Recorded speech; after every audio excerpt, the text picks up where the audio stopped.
This is John with Brody Brothers Pest Control, checking out a chimney for some birds. So you can hear them there. Look down inside. There they are.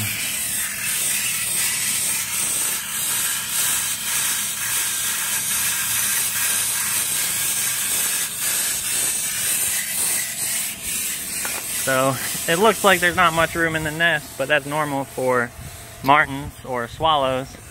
And those birds are close to fledging or leaving the nest. So the best case here would be to just leave them alone, let them leave, get that chimney capped, and we'll be good to go.